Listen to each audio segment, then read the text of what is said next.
Hey everyone, and welcome to the Creative Financing Podcast. I'm Nicole Kamanjian. I'm here with Cody Richard and the host of this show, Jeff Rappaport. This is episode 237, and today we're going to be talking about the different ways to do seller financing. While listening to this episode, if you guys have questions, please head over to the Creative Financing Podcast Facebook group.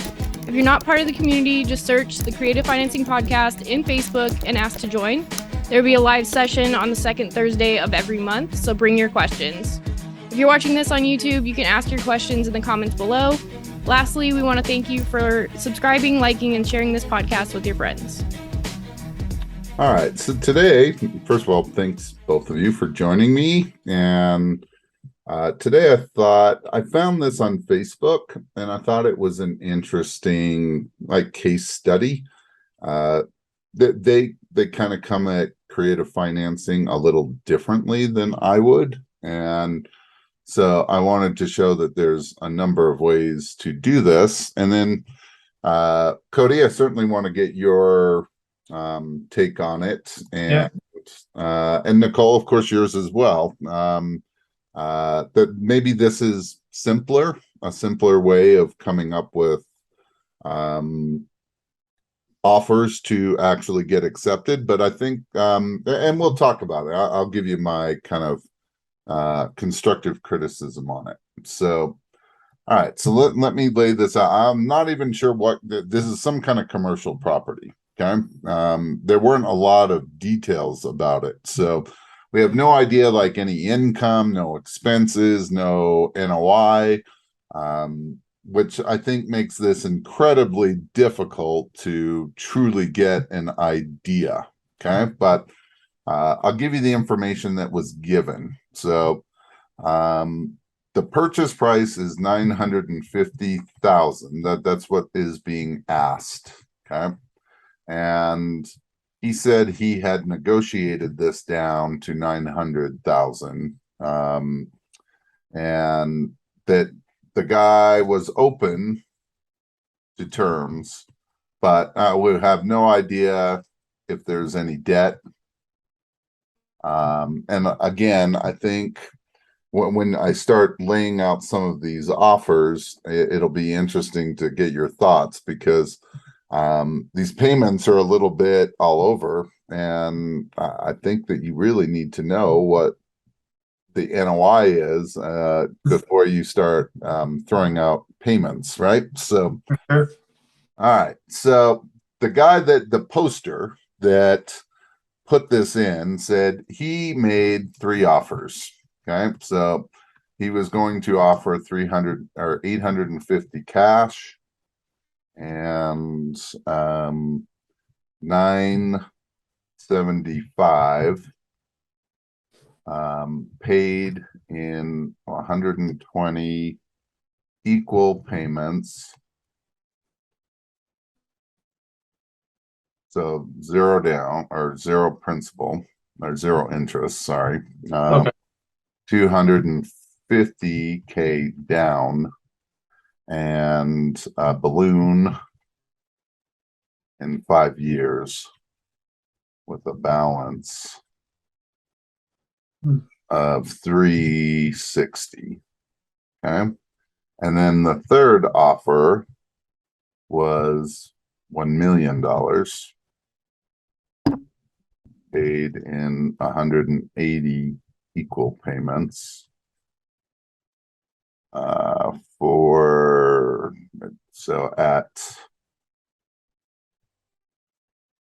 $5,278 principal only.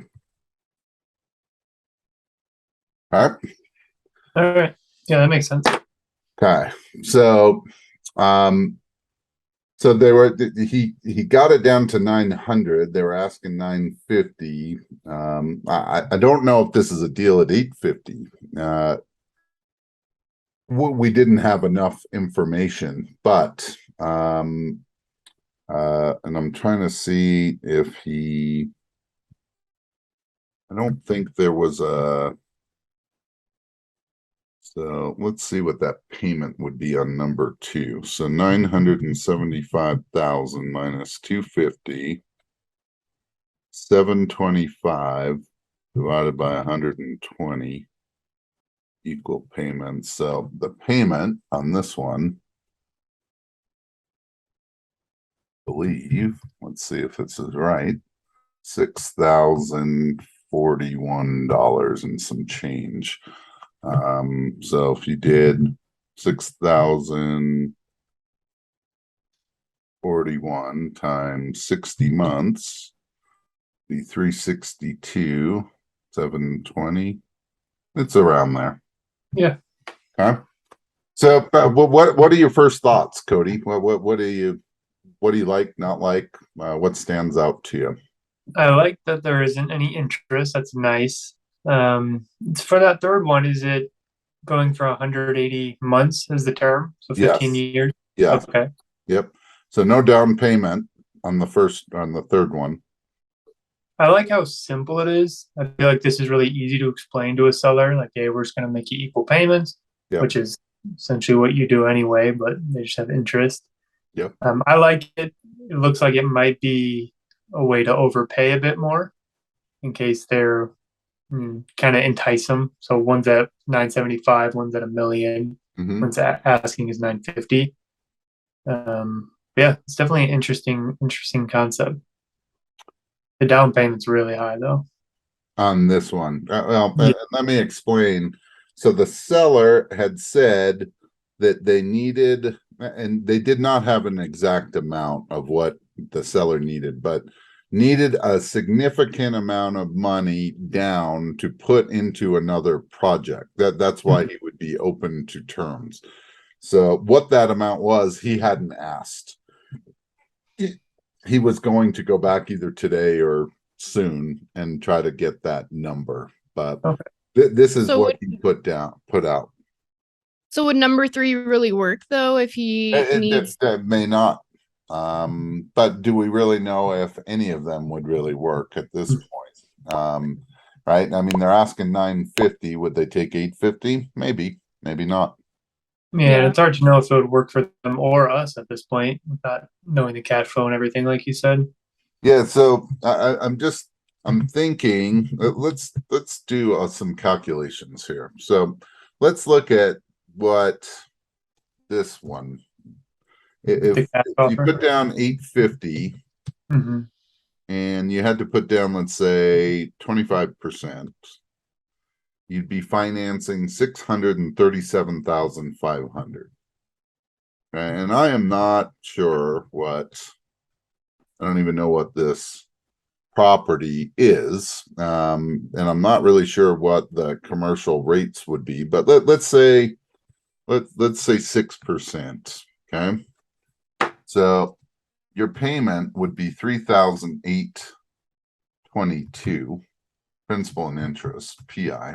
Okay, and you would have as a down payment about 200,000, right? 850, 212, 212,500. Okay, which is less than this one, right? Mhm. And the payment's significantly less than this one, like $2,000 less. And it's $1,500 less than this one. And so I'm wondering, what's the cash flow? To me, it's like, I don't know how you make any of these offers unless we have an idea of what the net operating income is. And that being, do either of you want to explain what that it actually is? Yeah. So it's basically all your income you make over the year minus all your expenses over the year, excluding debt service. Yep. Or it's, yeah, right? Yeah. And Minus or divided by what you put into the property. yeah. So the NOI is really what's left over to cover debt service and net cash flow. And I'm not sure how these payments vary significantly. And It's one thing if this property brings in, let's say $100,000 NOI, and so that's about $8,000 a month, and at least it's a cash flow of 2,000 a month, worst case scenario, and it only gets better. But on this one, let's say it's 850 cash. So if you had 30 $8,000 a month, so you've got about, let's say $48,000 in net cash flow a year, right? So So if you're making 8,000, you're paying 3,800 a month on yeah, that. yeah, approximately, right? So and we divided that by the down payment we had to put in. We have no idea if this needs renovation or rehab, or if it's got any vacancy or value add. I don't have any of those details, but this would be a 22.5% cash on cash return, which is pretty good. Mhm. If we went this route, let's say that we were getting $2,000 a month net cash flow, so 24,000 over the course of a year divided by 250.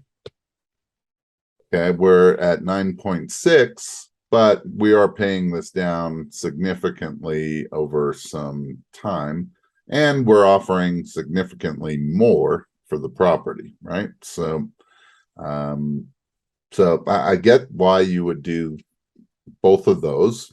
And on this one, you would be making what?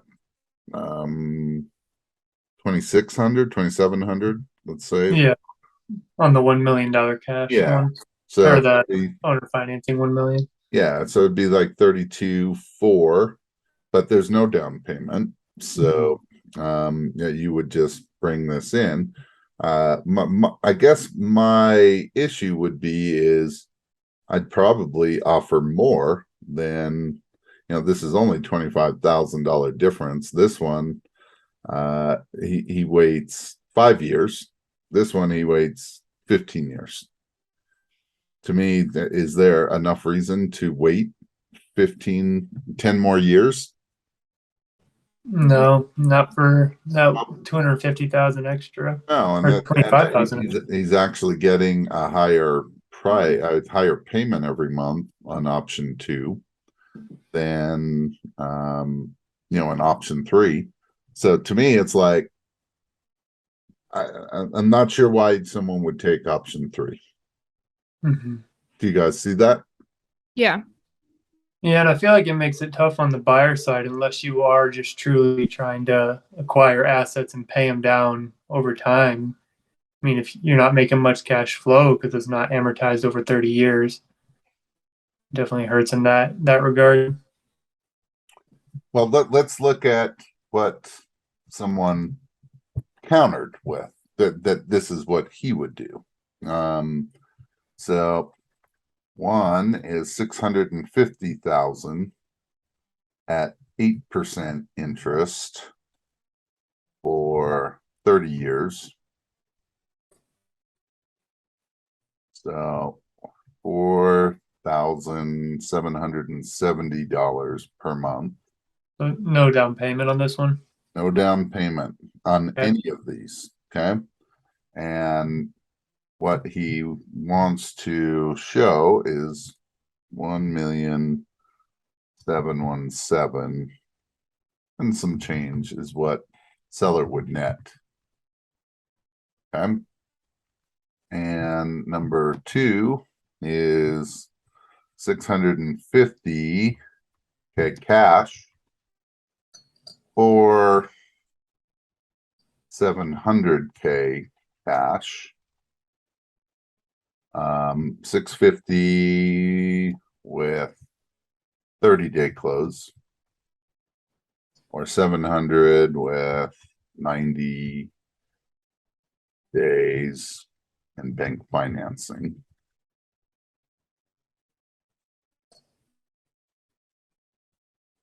Yes. And then the third one is 950,000 paid in 180 months, paid in equal payments over 180 months at 5,278.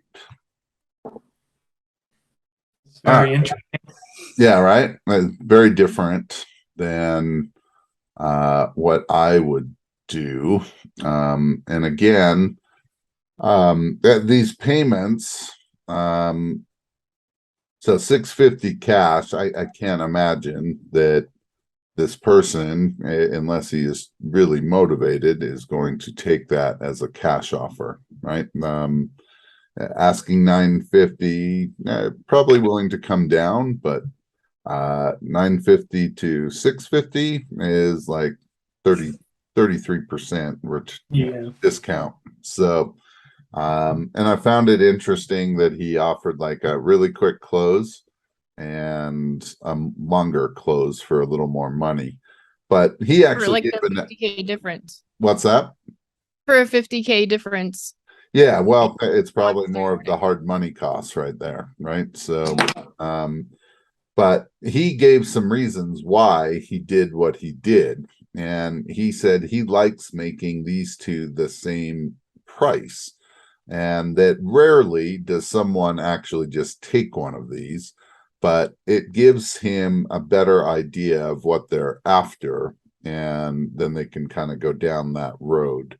But you can see none of them have any down payment, and that's kind of where he starts with everything. And but I could also see how this could be kind of offensive. I can tell you that we just had someone come back. We made an offer like 5 months ago, and we have not followed up with them.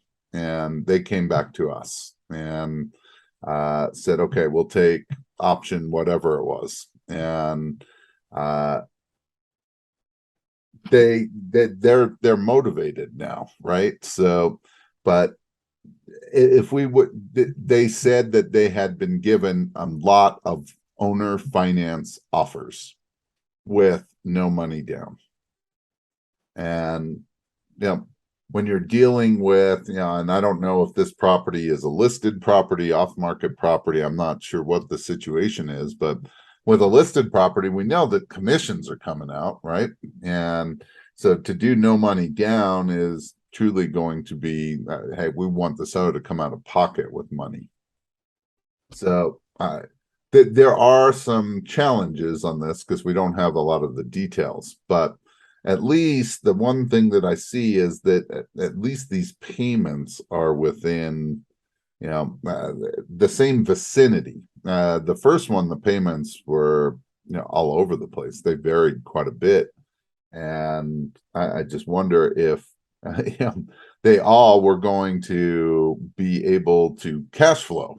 And it's not just, and I don't know why he came up with 650. I can see why he offered it here. It's like, hey, if you're willing to stay in it, you're going to make almost 3 times your money, but you're going to make it out over time.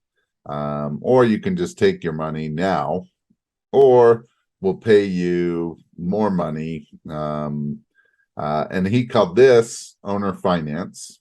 Okay. And he called this an installment sale. Option 1 was the owner finance. Option 3, the installment sale. Yeah, or that maybe it wasn't even an installment sale. He called it I can't remember the term now that he used, but I found this interesting. And this isn't what I do, but hey, if it works, it works, right? I don't know that I would just go in and make everyone no money down deals. I think that you can quickly alienate them, insult them, and they're not willing to come back and even counter your offers. I get that, hey, if you don't make no money down deals, you don't get no money down deals. But I think I'd rather do a little more pre-screening up front and try to gauge where they need to be. Plus, he did know that this guy said, I need some money up front.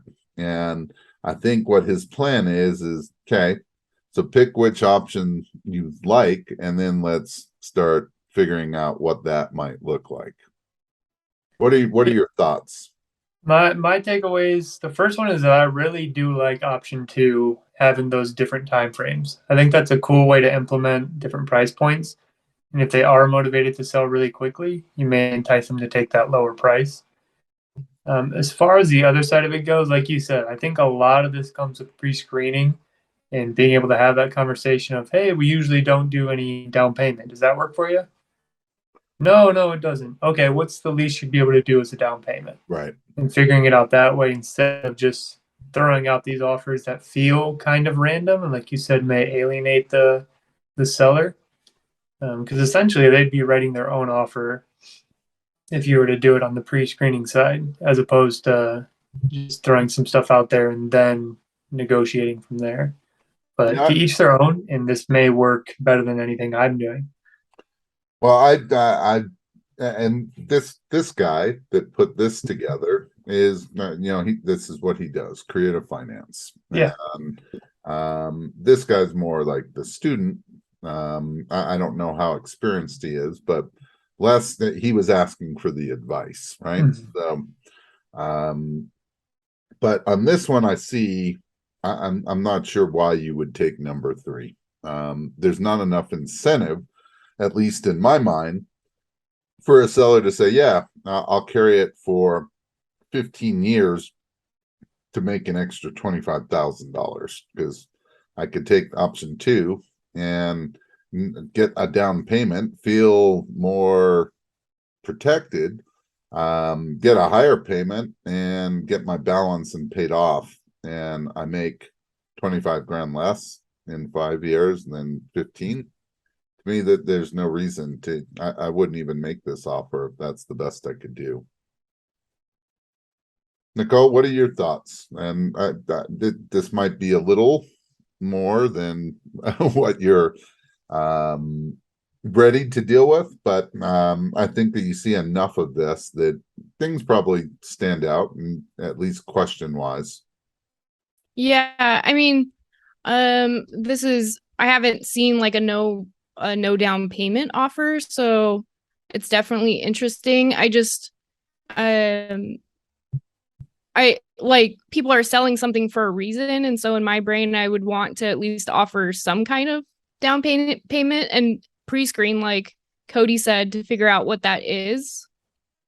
But it is a creative way, like, especially if you don't have like a private money lender that you can go to, it takes the work out of trying to find that down payment. And really you're enticing them with interest, like that first one there with the 8% versus a down payment. Yeah.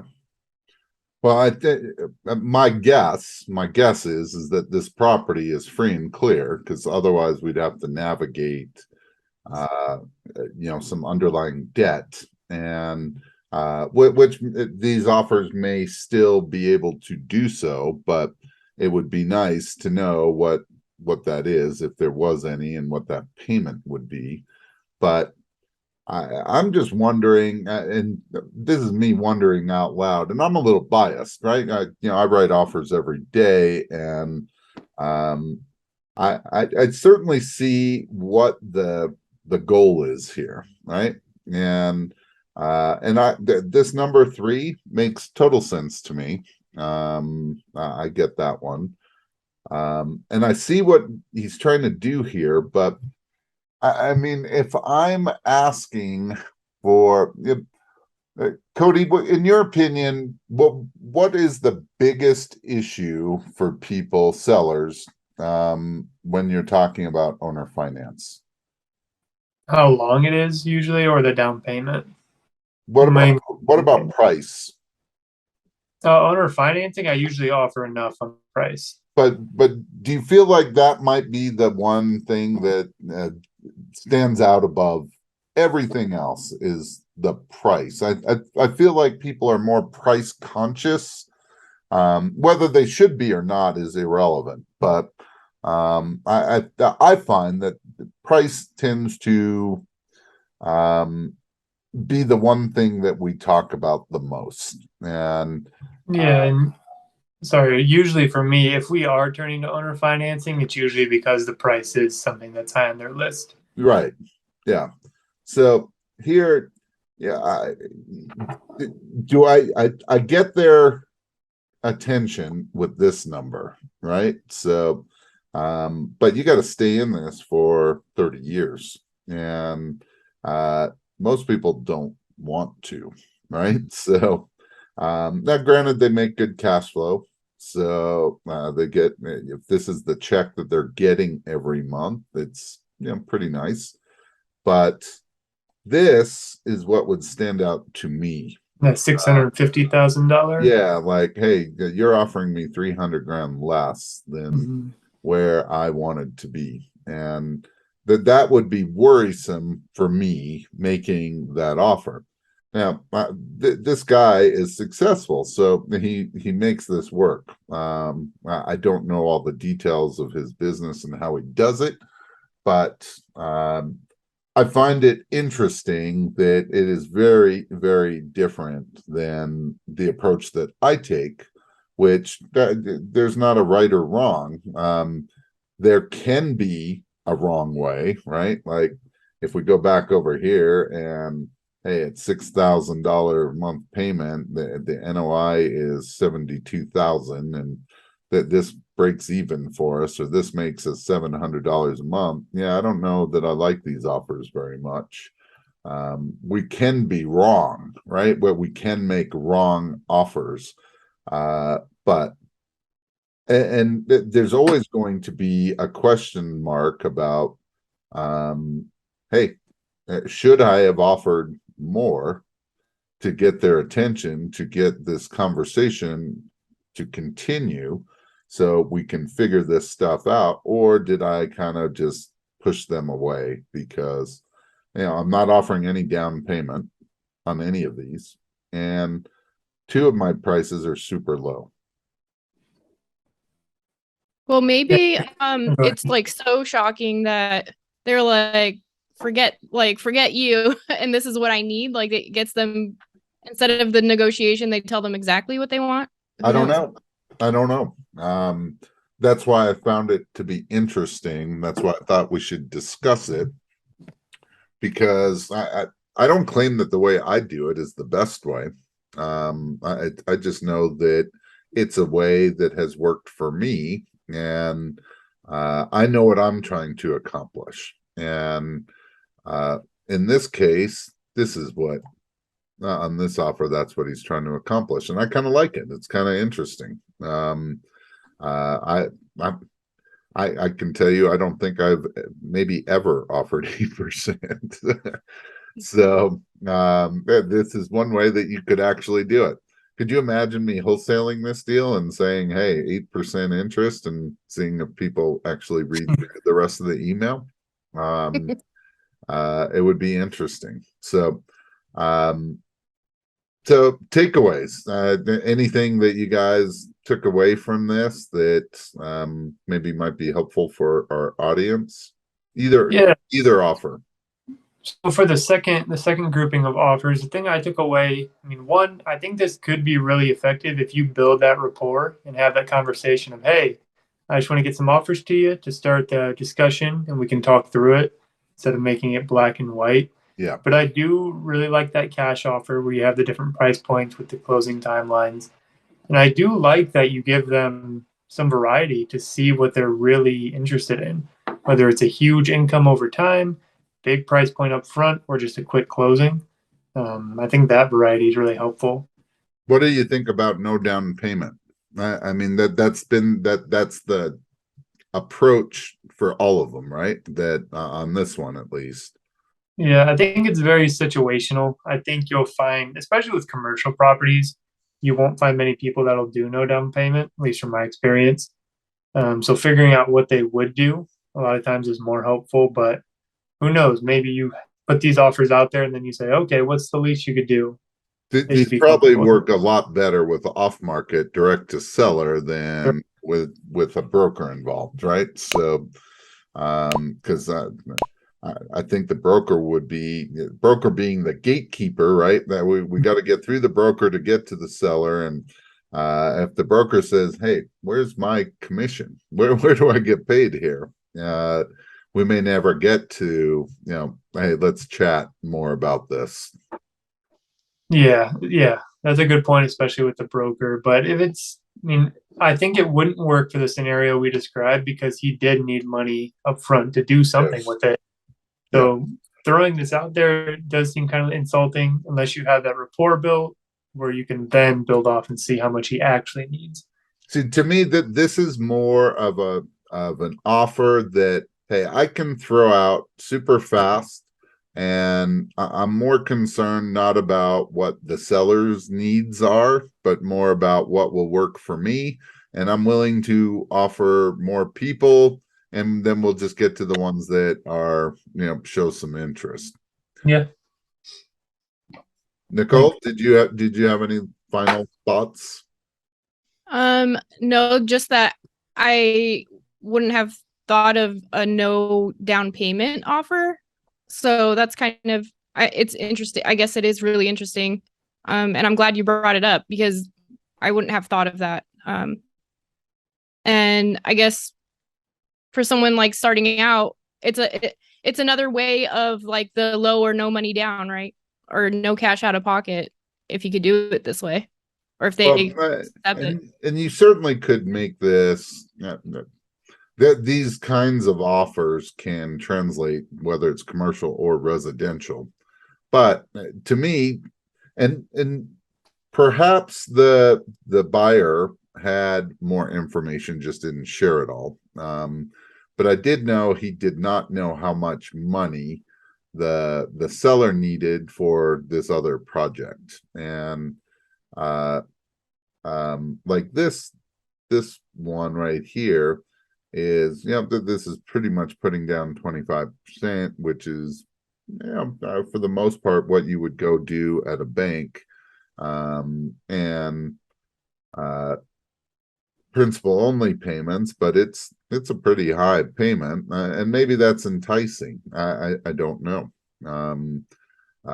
I think what this, in my opinion, what this really boils down to is if you spend a few extra minutes on the phone trying to asking the right questions, it will give you a lot of direction on where you want to go and what's potentially possible, right? So if he told us, hey, I need $400,000, so now I have a choice, right? And the choice is I don't think I can make an offer that has me coming out of pocket with $400,000, right? Maybe you could say yes, but in my opinion, it'd be no. And I could look at a subordination offer. That's probably about it. But I could make offers that are less, and tell him I can't do it, and try to determine the seller's motivation. Yes, it doesn't get you what you want or need, but it is an offer, and maybe you don't have any, and maybe the motivation to sell this property is more than getting exactly what you might need right now. So just my thoughts. I'm kind of curious to know how many of these whoever this is actually closes on with like no money down versus like they come back and they negotiate something different, completely different from the 3 offers or options that they offered. Well, I think the real question, and maybe we can actually see if we can get him on our podcast, That'd be cool. The question really might be is, what's the conversation you're having with the seller prior to writing the offers, right? Does it matter if they tell you that they need money, or are these kinds of the offers no matter what? That's what I would probably be most interested in knowing. Same. Okay.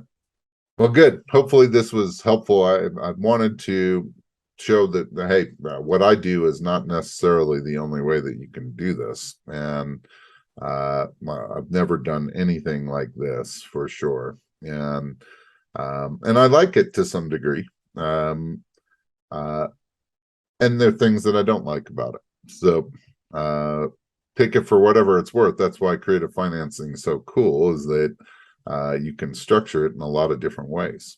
So any last thoughts, or we'll wrap this up? No, thanks for sharing. I think there's always something to be learned from other people in the same field. Awesome.